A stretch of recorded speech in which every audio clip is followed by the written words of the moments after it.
모든 분들이 많은 분들이 기억하실 시구인데 국화 옆에서 그런 시입니다. 한 송이 국화꽃을 피우기 위하여 봄부터 소쩍새는 울었나 보다. 한 송이 국화꽃을 피우기 위하여 천둥은 또 먹구름 속에서 그렇게 울었나 보다. 이렇게 됩니다. 그리고 중간을 생략하고요. 이 국화꽃이 가지고 있는 이미지, 먼 젊음의 방황길에서 이제는 돌아와 거울 앞에 선 내 누님 같은 꽃이여, 이렇게 그런 내용이 있습니다. 꽃이 한 송이 피워지기까지 봄과 여름을 지나고 가을이 돼서 이제 가을이 깊어가고 겨울이 막 다가올 때 이 꽃들이 피어나기 시작하죠. 많은 비바람과 천둥과 그런 날들을 보내고, 그처럼 시인은 본인의 그 누님이 생각났다고 합니다. 그러면서 이 꽃에서 누님의 얼굴이 보여지는데, 내 누님은 젊은 날 방황을 했던 저기 있는 누님이라고 이야기합니다. 어떤 방황을 했는지, 얼마 동안 방황했는지 모르겠습니다. 우리 마음대로 한번 상상해 볼 수 있죠. 그리고 그렇게 방랑했던 누님이 나이가 이제 많이 드시고 본래 그 자리에 다시 돌아와 있는 그 누님처럼 보인다고 이야기합니다. 나이가 든다고 하는 것, 어른이 되어간다고 하는 것, 그런 이야기를 오늘도 조금 하려고 합니다. 지난 주말과 주일에 우리가 교회 수양회를 가졌습니다. 주님이 도와주시고 또 우리 많은 분들이 정말 수고해 주셔서 잘 가졌습니다. 또 강사님을 통해서 아주 풍성하게 말씀도 주셨고요. 너무 참 감사한 시간들이 됐습니다. 오늘 이 시간에는 또 그때 주제에 조금 연장이 될 수도 있고요. 그럴 겁니다.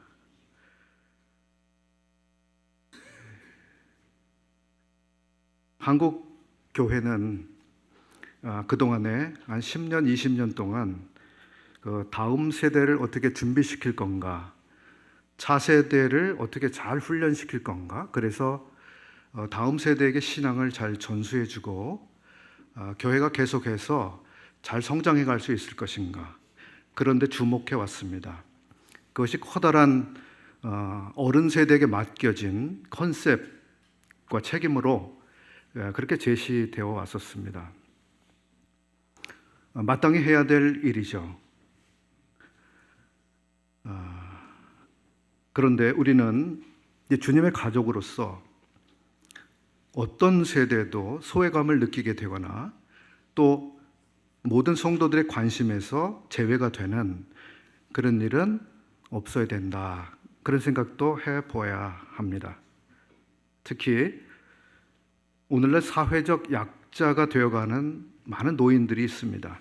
이 노인 세대에 대한 교회의 관심, 우리 사회에서는 노인 세대를 거의 무의미한 존재처럼 바라보려고 하는 그런 풍토가 생기고 있습니다. 이런 풍토가 자칫 교회 안에도 들어올까 하는 염려가 있습니다. 이제 노인들은 할 일을 다 하셨으니 무슨 할 일이 있겠어, 이렇게 생각할 수가 있겠죠. 또 이것이 본인들에게도 그런 생각이 들어와서 내가 이제 뭘 하겠어, 이런 생각이 들 수도 있겠죠. 금년 봄에 평창에서 전국 장로 수양회가 있었습니다. 그리고 이 집회에서 저에게 특강 하나를 맡아달라고 부탁을 해왔습니다. 주제는 노령 성도의 역량을 교회 사역에 반영하는 사역. 좀 말이 어려우시죠? 사역이라는 말이 두 번씩 들어가고, 그 노인 세대들이 가지고 있는 역량을 교회가 좀 발휘할 수 있도록 해드리는 교회가 되면 좋겠다 하는 마음이 담겨져 있는 것이죠. 그때 전한 말씀이 녹화됐고 GNTV에 올라와 있습니다. 근데 어떤 형제님이 그걸 보셨습니다. 그리고 제가 와서 형제님 제가 그 GNTV에서 그 영상을 봤습니다. 근데 그 영상은 교회에서도 한번 해 주셔야 될 것 같습니다. 필요하다고 생각하신 거죠. 그래서 장로 수양회도 있었고 교회 수양회도 지나갔고 이제 뒤풀이 같이 다시 한번 그런 부분을 조금 같이 나누어 보겠습니다. 은퇴를 앞두고 계시거나 또 이미 은퇴하신 분들이 우리 중에 많이 계시죠. 이런 분들이 어떻게 보람 있게 노년을 잘 준비하고 또 노년에 값진 봉사를 주님 앞에 드릴 수 있을지 이런 관심을 제가 일깨워 드리기를 원합니다. 한국행정안전부라는 부처가 있습니다. 2024년 작년 7월 10일 기준으로 해서 우리나라 인구 중 65세, 지금 이제 정부가 65세를 노인으로 정하고 있죠. 65세 이상자가 1,000만 명을 넘어선 것으로 파악이 됐습니다. 그런데 한국 기독교, 즉 교회들 안에서 고령화 속도는 사회가 고령화되는 것보다 훨씬 빠른 추이를 보여주고 있습니다. 그래서 교회에 출석하는 한국의 기독교인들 가운데 60대 이상이 차지하고 있는 비중이 50%를 넘었습니다. 늙어간 교회, 늙어 있는 교회로 빚을 수 있겠죠. 그래서 당황하고 있습니다. 어떻게 해야 되나? 우리는 얼마나 될까요? 60 이상 되신 분들이? 우리 북부교회는 61세 이상 성도 비율이 35% 정도 되더라고요. 정확할지 모르지만 대략 그 정도였습니다. 35%. 그리고 2024년 5월부터 6월 사이에 이제 목회 데이터 연구소라는 곳이 있습니다. 그곳에서 65세 이상 기독교인 남녀를 대상으로 한 리서치를 했습니다. 고령 교인 신앙과 시니어들의 목회에 대한 실태조사 이런 것이었는데 내용을 우선 몇 가지 좀 살펴보겠습니다. 이분들이 어떻게 답을 했나? 여러분은 신앙생활에 해당하는 활동을 어떻게 하고 있는지 질문했습니다. 그랬더니 가장 많이 하는 신앙활동을 예배 참석이라고 답했습니다. 당연하지 않겠습니까? 97%가 예배 참석, 성경 읽기와 기도 92%, 교회에서 친한 사람들과 만남 85%, 이런 내용들이 신앙생활을 거의 다 차지하고 있는 것입니다. 두 번째 질문은 고령 교인들에게 물은 것이죠. 교회 사역이나 활동에 참여할 수 있는 최대 나이를 얼마로 보십니까? 물어봤습니다. 그랬더니 77세까지는 가능하다 이렇게 답들을 했습니다. 이것은 담임 목사와 전체 교인들이 생각하는 나이보다 많은 것이었는데요. 그 노인들은 이제 본인들이 77세까지는 섬길 수 있다, 다양한 활동을 할 수 있다고 답을 한 겁니다. 목사님들은 대개 한 72세 정도면 거기서 충분히 이렇게 시간을 보냈다 이렇게 본인들이 답을 하셨고, 일반 성도들은 69세를 뭔가 교회에서 활동할 수 있는, 사역할 수 있는 최대 나이로 보았습니다.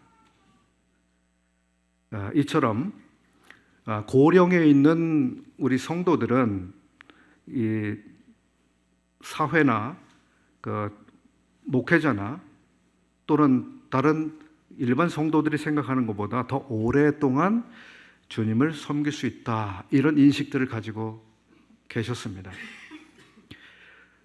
그리고 세 번째는 교회 직분에서 은퇴하는 나이는 70세이다. 은퇴 시기 전후 고령 교인의 사역과 역할을 살펴보았는데 70 이하 고령 교인에게, 즉 60세부터 70세까지의 교인들에게 70세가 되어 건강이 허락할 경우 교회 사역을 계속하고 싶은지 물어보았는데 계속 사역하고 싶다가 34%로 조사됐습니다. 많은 분들이 계속 좀 하고 싶은 의욕을 가지고 있습니다. 네 번째는 교회 직분 은퇴를 한 후인 71세 이상 교인에게 은퇴 후 교회 사역에 대한 인식을 물어봤습니다. 나는 건강이 허락되는 한 교회에서 주어진 사역을 적극적으로 하고 싶다, 이렇게 대답한 71세 이상 교인들이 53%가 예스라고 말했습니다. 나는 아직 교회에서 일을 할 만큼 신체적, 정신적 능력이 된다. 나는 교회에서 은퇴했더라도 여전히 교회의 어떤 결정에 참여하고 싶다 하는 생각을 43% 이렇게 보였습니다. 그리고 고령의 교인이 교회에 바라는 희망사항이 무엇인가, 이걸 질문했습니다. 어떻게 대답을 했을까요? 무엇을 제일 원하고 있을까요? 희망사항을 보면 같은 나이대 교인들과의 교제, 소그룹 활동이 54%였습니다. 우리 교회의 장로님들, 또 집사님들, 그리고 장년 일꾼 형제님들 참고해 보실 대목이라고 생각합니다. 이는 고령 교인들에게 다양한 성격의 소그룹 편성이 필요함을 보여주고 있다. 여섯 번째, 소속 교회의 고령 친화성 평가 결과에 대해 응답자의 소그룹 참여 여부별로 긍정률을 비교해 봤습니다. 지금 소그룹에 참여하고 있는 분들과 그렇지 않은 분들하고 답을 분리해서 보았습니다. 그런데 이미 소그룹에 참여하고 있는 분들은 훨씬 더 교회에 대해서 아주 긍정적인 마인드를 가지고 계셨고, 어떤 소그룹에 참여하지 않고 계신 분들은 교회에 대한 부정적 인식이 많았습니다. 17에서 18% 정도 차이가 날 정도로 그랬습니다. 그래서 고령이신 분들이 여러 소그룹 활동에 적극적으로 참여하실 때 교회에 대한 좋은 생각을 훨씬 더 가지실 수 있다 하는 것을 알 수 있었습니다. 리서치한 소개는 여기까지 하고요.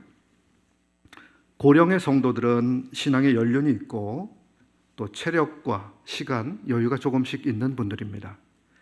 이는 고령 교인들이, 제가 지금 교인 이런 단어를 계속 쓰고 있는데요. 이것은 그 리서치에서 그냥 그 사용한 단어를 그냥 썼습니다. 어떤 분이 저한테 교인이 뭐냐고 성도 이렇게 말해야지, 또 핀잔을 하신 분도 있었는데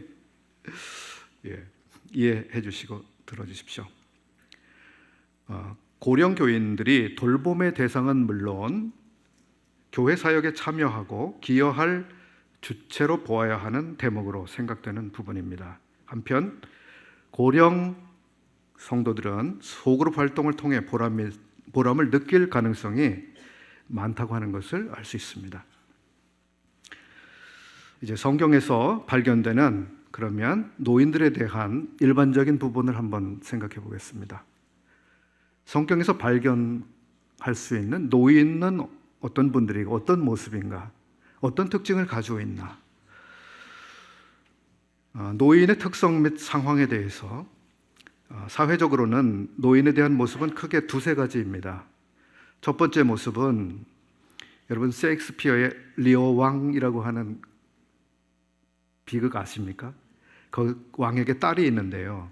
딸들이 아버지를 빨가 벗겨 다 뺏어 먹죠. 나쁜 딸들입니다. 이렇게 자식들에게 이용당하는 불행한 아버지의 모습으로서의 노년을 생각해 볼 수 있고, 두 번째 노인의 모습은 도스토예프스키가 쓴 소설 카라마조프의 형제들이라고 하는 이야기 속에 나오는 주인공, 아주 고집스럽고 늙었지만 탐욕에 가득 차서 아들들에게도 뭔가 주는 것을 하지 않으려고 하는 그런 아버지, 고집 세고 여전히 욕심 많은 아버지, 노인, 그런 모습이 하나 있을 수 있습니다.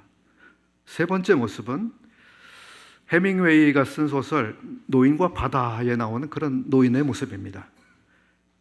비록 노인이지만 얼마나 강인한 모습을 보여주고 있는지요. 전도서 12장은 우리 노령기에 여러 어려움들을 기록하고 있습니다. 12장 3절부터 몇 절을 제가 읽어보겠습니다. 그런 날에는 이제 노인이 되는 때죠. 노령기. 집을 지키는 자들이 떨 것이며, 노인이 되면 몸이 막 흔들흔들 떨리고 그러시죠. 힘 있는 자들이 구부러질 것이며, 허리가 구부러지고 어깨가 구부러지죠. 맷돌질하는 자들이 적음으로 그칠 것이며, 이가 좀 사용할 일이 점점 적어지고 많이 사용할 수 없는 치아 건강. 창들로 내다보는 자가 어두워질 것이며, 시력이 어두워지고 잘 보이지 않고, 길거리 문들이 닫혀질 것이며, 맷돌 소리가 적어질 것이며, 새의 소리로 말미암아 일어날 것이며, 잠이 오지 않고 새벽잠이 없어지고 불면의 시간이 많아지는 나이가 되는 겁니다. 음악하는 여자들은 다 쇠하여질 것이며, 늙으면 노래도 없어지고 음악도 없어지고 즐거움도 없어지고, 5절 그런 자들은 높은 곳을 두려워할 것이며 길에서는 놀랄 것이며, 너무 갑자기 놀라는 심장이 약해지는, 살구나무가 꽃이 필 것이며 메뚜기도 짐이 될 것이며, 정욕이 그치리니 이는 사람이 자기의 영원한 집으로 돌아가고 조문객들이 거리로 왕래하게 됨이니라. 제 친구들 중에도 가끔 부고가 들려옵니다. 아직 어린 나이지만 부고가 들려옵니다. 두 번째, 노인들. 일반적으로 노인들은 이런 신체 정서 면에서 여러 가지가 쇠락해가고 상실되어 가는 경험을 피할 수 없지만, 노인들은 젊은이들에 비해서 일반적으로 지혜로울 수 있습니다. 그렇습니다. 노인들은 지혜가 많아요. 여러분 구미호 아시죠? 구미호가 몇 년을 살았기에 구미호고 그런 여우 같은 여우가 됐을까요? 1000년 먹은 여우가 구미호 아닐까요? 1000년 동안 살았기 때문에 인간을 1000년 동안 관찰했고, 어떻게 꼬여야 잘 꼬일 수 있는지 잘 아는 존재입니다. 그러니까 그 여우는 1000년이나 살았으니까 인간을 얼마나 잘 파악하고 있겠습니까? 인생을 10년 사는 사람과 30년 사는 사람과 70년 사는 사람의 지혜가, 경험적 지혜죠, 다 다를 수밖에 없죠. 그래서 노인들을 우리가 존경할 수밖에 없습니다. 그렇다고 해서 나이를 많이 드셨다고 해서 꼭 지혜롭다고 볼 수는 없습니다. 왜냐하면 열왕기상 13장에 보면 어떤 노인이 나오는데요, 젊은 사람을 아주 농락하는 모습입니다. 이런 모습이 나옵니다. 그가 그 사람에게 이르되 나도 그대와 같은 선지자라. 그러면서 젊은 선지자에게 접근해서 이야기합니다. 천사가 여호와의 말씀으로 나에게 이르기를 그를 내 집으로 데리고 돌아가서 그에게 떡을 먹이고 물을 마시게 하라 하였느니라 하니, 이는 그 사람을 속임이라. 나이가 많은 사람이 자기가 선지자라고 하면서 젊은 선지자에게 나타나서 지금 이런 이야기를 하는 겁니다. 거기 가서 즉 하나님 말씀을 전파하고 빨리 되돌아가라고 젊은 선지자에게 여호와께서 말씀하셨는데, 그렇게 말씀을 지키지 못하도록 거기서 계속 지체하도록 유혹하는 거예요. 이 늙은 선지자가. 결국 그 젊은 선지자가 그 늙은 선지자 말을 듣고 지체하죠. 결국은 그 젊은 선지자가 사자한테 찢겨 죽음을 당합니다. 한 사람을 파멸로 이끌어버리는 그 늙은 모습입니다. 레위기 19장 32절에서 우리는 노인을 공경해야 한다고 하는 하나님 말씀을 읽을 수 있습니다. 너는 센 머리 앞에서 일어서고 노인의 얼굴을 공경하며 내 하나님을 경외하라. 나는 여호와이니라. 우리는 노인들에 대한 존중, 감사, 그리고 인정, 그리고 그분들에 대한 경청, 그분들에게 필요한 위로나 친절을 생각해야 됩니다. 이게 젊은 세대들의 마땅한 모습이죠. 우리가 노년기를 앞두고 있거나 노년기 가운데 있는 이런 분들이라면 다음과 같은 분들을 통해서 배우는 부분이 있습니다. 교훈과 본이 되는 인물들이 참 많이 있는데 그 가운데 야곱을 생각해 볼 수 있습니다. 야곱은 얼마나 비열하고 야비하고 자기 꾀에 자기가 넘어가는 아주 자기 스스로 지혜롭다고 하지만 어리석은 길을 갔던 젊은 날을 가지고 있습니다. 주변 사람들을 속이는데 아주 능통한 그런 사람이었죠. 이 사람이 나이가 들수록 정말 어른스러운 어른이 되어갔습니다. 마지막에는 이집트에 가서 자기 죽음이 얼마 남지 않았는데 지팡이 머리에 의지해서 하나님을 경배합니다. 그게 인간의 본분이기 때문에 인간으로서 무엇을 하는 것이 가장 중요한 것인지 그가 배웠습니다. 그리고 경배하는 것을 그 낯선 땅에서 했던 분입니다. 요셉도 본이 되는 사람이죠. 그가 타국에서 늙었고 이제 죽음이 가까운 나이가 되고 죽음 앞에서 임종 앞에서 유언을 남깁니다. 내가 죽으면 내 뼈를 이집트에 그냥 묻어두지 말아라. 내 뼈를 가지고 하나님께서 선택하시고 약속해 준 그 약속의 땅으로 가져가라. 이것은 그의 소망이 어디 있었는지를 말해주는 겁니다. 나는 히브리 사람, 나는 이스라엘 사람, 내가 있어야 될 곳은 바로 약속하신 그곳이라고 하는 그 생각이, 비록 그의 몸은 이집트에 있지만 그는 소망을 놓지 않고 이 노년의 시간들을 보내고 있었습니다. 모세는 어떻습니까? 80세의 부름을 받았고 그 후로 40년 동안 왕성하게 주님을 섬겼습니다. 갈렙 85세였지만 내가 아직도 강건하다고 하면서 하나님이 우리에게 주겠다고 하신 그 땅을 확보하는데 이 젊었지만 나를 드리겠다고 그렇게 하는 사람이었습니다. 사무엘하 19장에 나오는 바르실레라고 하는 사람이 나옵니다. 그 사람은 부자 노인이었습니다. 자기 안정된 생활뿐만 아니라 자기 가족들을 다 부양할 뿐만 아니라 그래도 충분히 여유가 있는 그 사람이었는데 그 부유함을 피난 온 왕과 그 많은 사람들을 위해서 베풀었습니다. 자기의 부유함을 어떻게 사용해야 되는지 그는 알고 있던 사람이죠. 안나라고 하는 누가복음에 나오는 그 노 자매님 모습이 나오죠. 그분은 성전에 항상 있었습니다.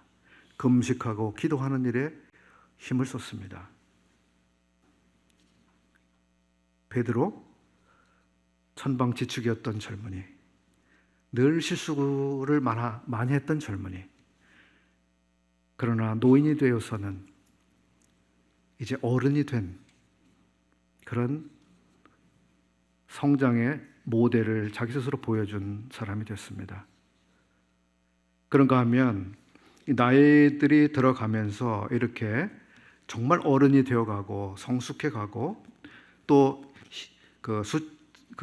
나이상으로는 노인이 되어가지만 그러나 소망은 더욱 뚜렷해지고 노인임에도 불구하고 자기를 주님 앞에 들여서 섬기고자 하는 이런 강건한 믿음을 가지고 있던 분들의 모습을 볼 수 있었습니다. 그런가 하면 노년기에 우리에게 경계가 되는 분들도 성경에 많이 있죠. 엘리라고 하는 사사, 제사장. 그런가 하면 사무엘은 어떻습니까? 얼마나 출생부터 놀라운 분입니까? 그가 말씀을 전하고 그가 기도한 삶은 얼마나 놀라운 겁니까? 그런데 그의 노년에 그의 아들들은 아버지의 가르침을 따르지 않고 있었습니다. 다윗은 어땠습니까? 다윗도 얼마나 놀라운 분입니까? 그러나 그의 노년에 어땠습니까? 그 자식들이, 아들들이 아버지의 교육대로 살지 않았습니다. 노년의 눈물을 흘릴 수밖에 없는 이 아버지들. 아사왕이라는 왕이 있죠. 이 아사왕은 젊었을 때 겸손하고 하나님을 의지하는 왕이었습니다. 근데 나이가 들고 왕으로 오래 있게 되면서 이제는 하나님을 더 이상 의지하지 않는 사람이 됐습니다. 히스기야는 어땠습니까? 마지막에 본인은 그러지 않았겠지만 우리가 볼 때는 대단히 불행한 시간들을 보냈습니다. 그가 여생을 더 늘려서 더 살지 않았다면 차라리 더 좋을 뻔한 생애가 됐습니다. 우리는 어떤 인물들을 본받고 어떤 인물들을 또 이렇게 닮아가는 그런 데 이렇게 마음을 써야 될까 하는 점에서 참고하시면 좋겠습니다. 성경에서 발견되는 노령 세대들은 어떤 식으로 기여했는지 이런 부분을 조금 생각해 보겠습니다. 노인들은 과연 어떻게 기여할 수 있나?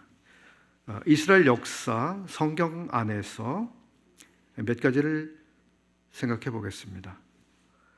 우선 노인들은 후대를 생각했습니다. 본인들의 세대만 아니라 후대를 생각했습니다. 그래서 한 것이 무엇일까요? 노래를 만들었습니다. 시를 썼습니다. 우리가 읽고 있는 시편 150편이 있죠. 이게 노래들이었습니다. 왜 이 노래를 만들었을까요? 하나님을 어떻게 예배해야 되는지, 사람이 어떻게 살아야 되는지, 어떻게 하나님을 섬겨야 되는지, 어떻게 살 때 하나님이 우리에게 복을 내려주시는지, 그래서 어떻게 사는 게 지혜로운 길인지, 그걸 후대들에게 가르치는 좋은 방법, 그들은 시를 만들어서 곡을 붙여서 노래를 만들었습니다. 시편 안에는 마스길이라고 하는 표제들이 붙은 시들이 있어요. 마스길이라는 것은 명상시, 교훈시라는 말입니다. 뭔가 이것을 잘 묵상하고 생각해서 거기서 교훈을 얻도록 만든 시라는 거예요. 그 시편뿐만 아니라 모세, 다윗 이런 분들도 노래를 만들었어요. 시편에도 그분들의 시가 있죠. 그뿐 아니라 신명기 31장 또 시편 여러 곳에서 이분들은 후대를 위한 이런 교육적인 노력들을 했습니다. 두 번째, 이 노인 세대들은 후대를 위해서 또 무엇을 했나? 그 중에 뚜렷한 하나는 유언을 하는 것이었습니다. 유언. 이 재산은 누구 주고, 이 재산은 몇 번째 아들을 주고, 이 노는 어떤 딸에게 주고, 그런 내용의 기록이 아니고 그 유언. 모세는 신명기 32장에서 유언을 합니다. 이스라엘 사람들이 어떻게 살아야 되는지, 어떻게 하나님 앞에 순종의 길을 가야 되는지, 어떻게 해야 복을 받게 되는지, 어떻게 하면 하나님의 심판을 피할 수 없게 되는지 그 경고를 담고 있습니다. 여호수아 24장에서 이제 나는 늙었고 이렇게 하면서 후대에 유언을 하고 있습니다. 다윗 역시 마찬가지입니다. 내가 이제 모든 사람들이 가는 그 길로 가게 되었으니 너는 힘써 대장부가 되라고 하면서 솔로몬에게 유언을 합니다.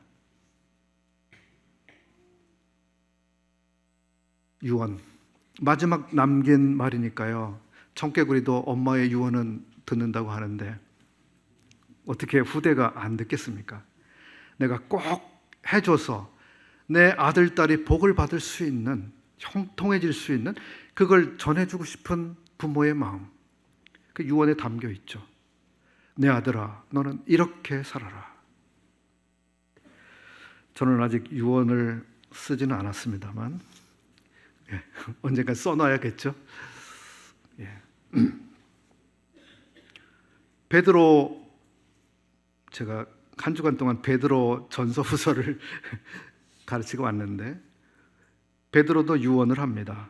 베드로 전서 후서를, 이 편지를 하면서 이게 유언이 됐죠. 내가 장막을 벗어날 것이 임박한 줄 알기 때문에 내가 이 편지한다. 그렇게 하면서 유언을 합니다. 바울 역시도 그렇습니다. 내가 나의 떠날 기약이 가까웠도다 하면서 자기가 이제 이 세상을 떠나기 전에 꼭 남겨주고 싶은 말, 디모데 전서, 후서 이런 것을 통해서 말하고 있습니다. 그런가 하면 성경에 나오는 노인들은 옛날 일을 아들, 딸들, 손자, 손녀에게 말해주는, 이야기해주는 사람들이었습니다. 시편 44편 1절 말씀입니다. 하나님이여, 주께서 우리 조상들의 날, 곧 옛날에 행하신 일을 그들이 우리에게 일러주매 우리가 우리 귀로 들었나이다. 여기 시편에서 이 화자, 이야기하고 있는 화자는 후손이죠. 몇 대 후손인지 모르겠습니다만 후손입니다. 그러면서 그 후손이 이야기하는 겁니다. 우리가 들은 게 있습니다. 우리 조상들이 경험했던 어떤 일들이 있었는지 우리의 아버지, 할머니, 할아버지, 어머니가 우리에게 이야기해 주었고 우리가 들었습니다. 그래서 그것을 기억합니다. 그 얘기죠. 요즘엔 정말 그 소통의 물리적 시간이 많이 부족한 그런 그 사회 속을 우리가 살고 있습니다. 아들, 딸이 엄마, 아버지와 만날 수 있는 시간도 줄어들고 할머니, 할아버지와 대화할 수 있는 시간이 얼마나 될까요? 그런 점에서 참 우리의 환경은 매우 불리하고 도전적입니다. 그럼에도 불구하고 할머니, 할아버지, 아버지, 어머니가 들려주신 옛적 일, 특히 신앙 안에서 그 들려주시는 일들은 살아있는 교훈들입니다. 아주 재미가 있으면서도 아주 오랫동안 기억할 수 있는, 살아있는, 하나님의 말씀은 살았고 운동력이 있어 어떤 것보다 예리하다고 하신 말씀대로 하나님 말씀이 우리 아버지의 인생에서, 우리 어머니의 인생에서, 우리 할아버지 인생에서 어떻게 역사하셨는지, 그것을 우리 할아버지는 어떻게 경험했는지, 그 살아있는 이야기를 그 다음 세대가 들을 때 이것은 살아있는 교훈입니다. 그냥 상투적인 이야기가 아니죠. 이런 이야기들을 우리가 우리 자녀들과 그 후대들에게 들려주는 것, 정말 가치가 있는 일입니다. 저는 가끔 그런 생각을 해봅니다. 우리 어린이들, 우리 학생들, 중고등학생들, 청년들에게 가정 안에서 할머니, 할아버지들이 이런 종류의 이야기들을 해줄 수 있는 기회를 만드는 거 굉장히 중요하다고 생각하고 그런 시간을 좀 많이 만들면 좋겠다는 생각을 합니다. 그리고 교회 안에서도 저는 가끔 그런 생각을 합니다. 주일학교나 학생회나 청년회에서 이 노인들 가운데 이런 얘기를 들려줄 만한 분들을 모셔서 옛날에 경험하신 우리 주님에 대한 이야기, 할아버지의 인생에서 믿음의 시련이나 도전 어떤 것들이 있었는데 그걸 어떻게 이겨내시고 하나님이 어떤 은혜를 경험하게 하셨는지 그런 얘기를 좀 우리에게도 해주십시오. 전 그런 시간들이 참 귀하다고 생각합니다. 그래서 그런 생각도 조금 가져주시면 좋겠다는 부탁의 말씀을 좀 드려보고 싶고요. 노인들은 성경에서 보면 전쟁을 함께 하기도 했습니다. 노인이니까 전쟁에 참여 안 하고 물러나 있고 젊은 사람들이 다 알아서 하겠지? 그러지 않았습니다. 출애굽기 17장 10절을 보면 모세와 아론과 훌은 기도하고 있었고 여호수아와 젊은 사람들은 전투하고 있었습니다. 이 노인들의 기도가 없이 전투하는 그 전투는 패배하는 전투, 이 노인들이 기도해 주시는 이 기도를 힘입어 하는 전투는 승리하는 전투가 됐습니다. 모세의 팔에 올라가 있으면 승리하고 내려오면 패배하는 우리 젊은 세대들, 그리고 한참 일하고 있는 세대들은 우리 노인 세대들의 기도를 힘입지 않으면 안 됩니다. 우리 노인 세대는 반드시 기도해야 합니다. 그래 젊은 사람들이 승리하니까요.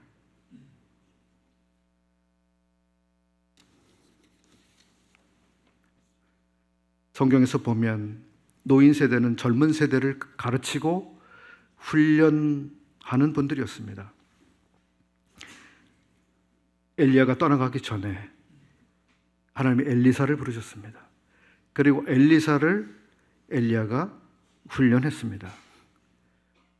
그런가 하면 노인 세대는 다음 세대의 평안을 구하면서 적절한 조언을 했던 분들입니다. 룻의 시모 나오미가 그에게 이르되 내 딸아 내가 너를 위하여 안식할 곳을 구하여 너로 복되게 하여 하지 않겠느냐. 룻이 시어머니 나오미가 룻에게 이런 이야기를 합니다. 그리고 너는 어떻게 해라라고 하는 걸 구체적으로 알려주죠. 타작 마당으로 가라. 거기서 어떻게 해라. 다 알려줍니다. 왜 그런 얘기를 했습니까? 자기의 며느리를 복되게 하고 싶은 어머니의 마음입니다. 우리 어른 세대들은 다음 세대가 어떻게 하면 더 많은 복 가운데 살아가고 복을 누려서 정말 하나님 안에 있는 그 안식을 누리게 할 수 있을까? 그 평안 가운데 살아가게 할 수 있을까? 그런 마음을 다 가지고 계시죠. 그래서 이러한 어른들은 자녀들에게 이런 얘기를 내가 꼭 해주고 싶은 그게 있을 겁니다. 젊은 분들이 듣기를 원하고자 한다면 그런 이야기 해주실 겁니다.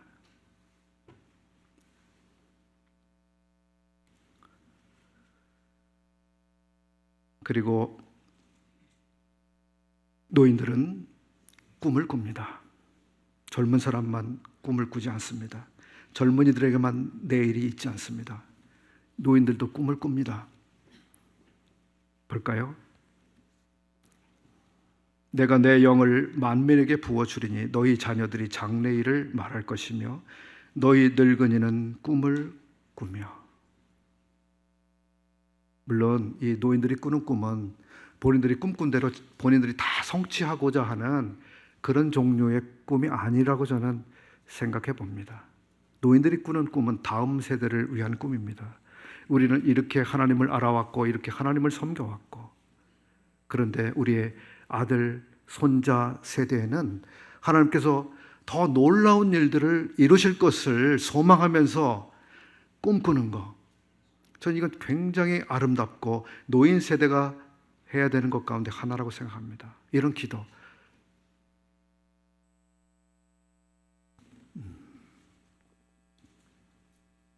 마지막으로 노인들은 살아있는 교과서입니다. 살아있는 교과서.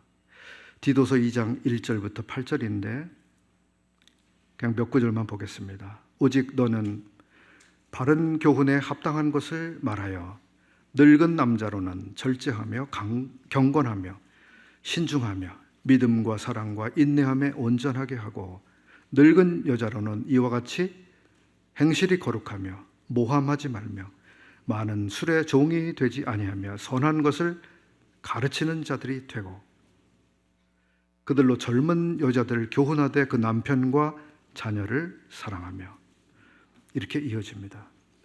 늙은 남자들도 목표가 있습니다. 아주 영적인 다부진 목표가 있습니다.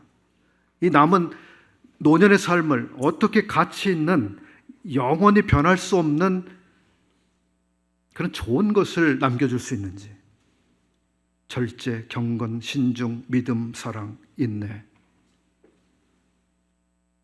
이것을 추구하십니까? 우리 부처님들, 노년에 계신 분들. 이게 교육입니다. 살아있는 교육입니다. 전 작년 어떤 형제님 거기 카톡 프로필을 발견했습니다. 디도서에 이 구절을 써놓으셨더라고요. 늙은 남자로는 절제하며 경건하며. 본인이 그걸 붙들고 사시는 거죠. 난 이런 사람이 되겠다. 여기 늙은 여자들 모습이 나오죠. 얼마나 고결하고 존경스럽습니까? 이렇게 늙어가면 정말 좋겠습니다. 이제 말씀을 정리해야 될 시간 같습니다. 노년에 계신 우리 분들, 어르신들께서 잘 해오셨습니다. 그동안에 한국은 이제 노인 캠프를 여러 곳에서 해왔습니다. 또 우리에게도 경로 캠프가 있죠.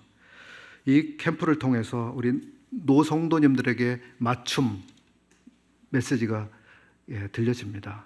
꼭 필요한, 노인들에게 필요한 말씀이 전해지죠. 그래서 이 말씀을 통해서 우리 노년의 소망이 무엇인지 초점을 아주 명확하게 할 수 있는 좋은 시간들입니다. 함께 하시면 좋습니다. 또 노인들끼리 모인 그곳에서 위로와 격려가 되는 교제를 나눌 수 있잖아요. 얼마나 좋은 기회입니까? 또 그 시간을 통해서 노인 구도자들을 주님께로 인도할 수 있습니다. 얼마나 좋습니까?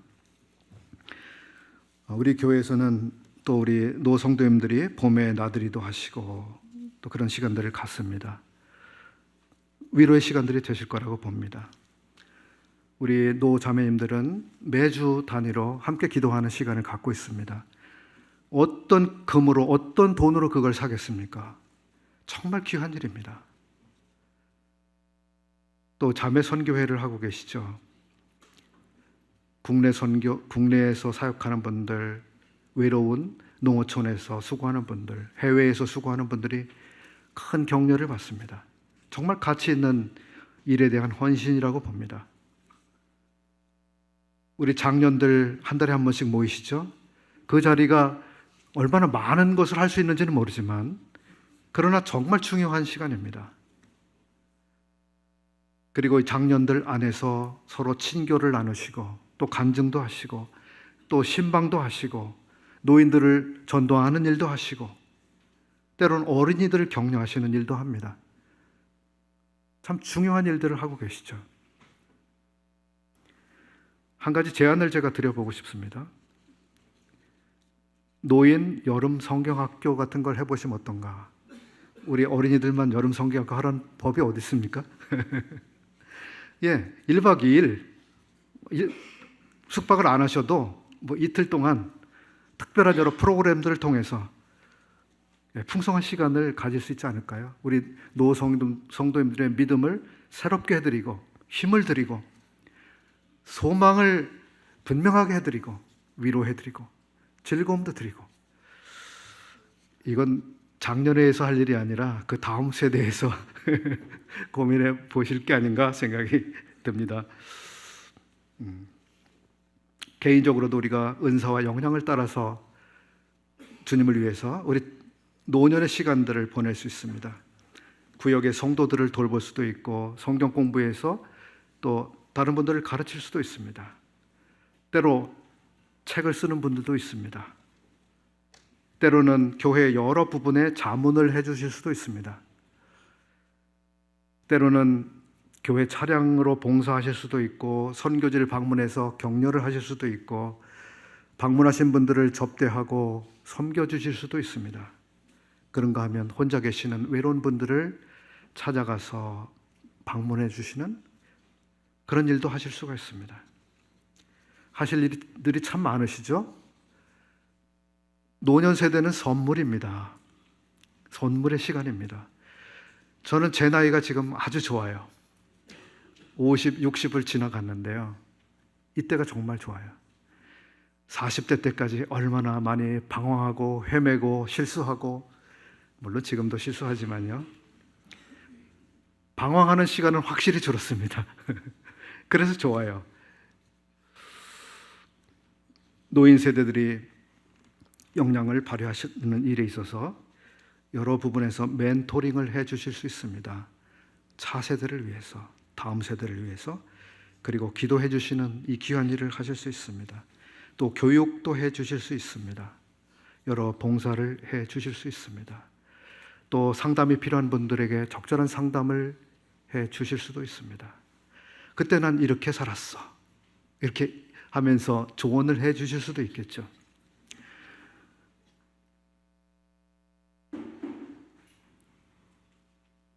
저는 이런 다양한 방법들을 통해서 은퇴를 앞두고 계시거나 은퇴하신 분들이 교회 안에서 적극적으로 참여하시고 활동하시고 봉사하실 수 있다고 생각이 되었습니다.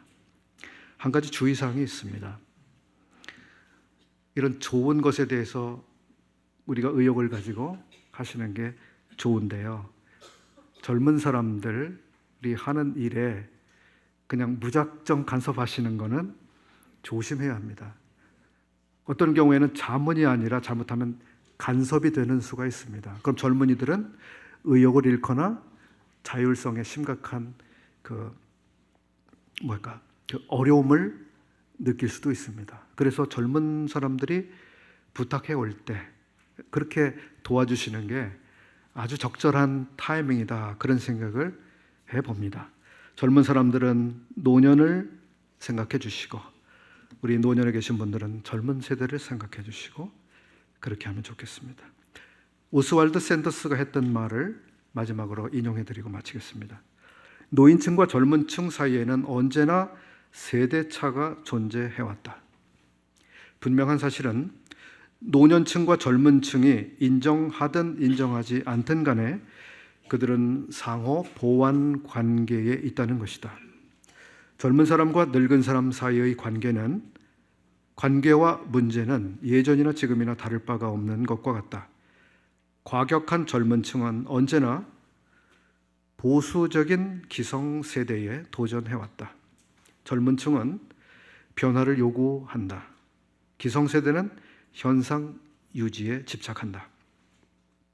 젊은 층과 기성세대는 서로 관용을 베풀지 못하는 경향이 있다. 젊은 층과 노년층은 제각기 교회와 가정과 사회에 그들만의 독특한 기여를 할 수가 있다. 그렇습니다. 기도하고 마치겠습니다. 고마우신 아버지 하나님, 저희들이 함께 모여서 주님을 섬기는 이 교회 가운데 새로 태어난 아기들로부터 아이들, 또 학생들, 청년들, 그리고 이제 가정을 이룬 젊은 부부들, 또 중년기를 지나고 있는 성도들, 그리고 인생의 많은 것들을 경험한 지혜로운 노년의 성도들을 많이 허락해 주신 것을 감사합니다. 참 저희들에게 지혜로운 마음을 주셔서 각 세대가 어떻게 서로를 이해하고 관용하고 또 도울 수 있는지 가르쳐 주시고, 또 함께 협력해서 서로를 세워나가는 이런 교회가 되게 해 주시옵소서. 저희들이 참 이 세대 차이라고 하는 이 시대의 특별한 상황 속에서 어떤 세대도 소외되는 그런 것이 없이 모두가 주님 앞에 가치 있는 생애를 바치고 또 서로에게 도움이 되는 그러한 봉사를 할 수 있도록 주께서 도와주시기를 기도합니다. 교회를 더욱 온전하게 만들어주시고 영광스럽게 만들어주시는 주님의 온전하신 지혜 가운데 저희들 매사에 관여해 주시고 도우시기를 구합니다. 우리 주 예수 그리스도의 귀하신 이름으로 하나님 아버지께 기도합니다. 아멘. 감사합니다.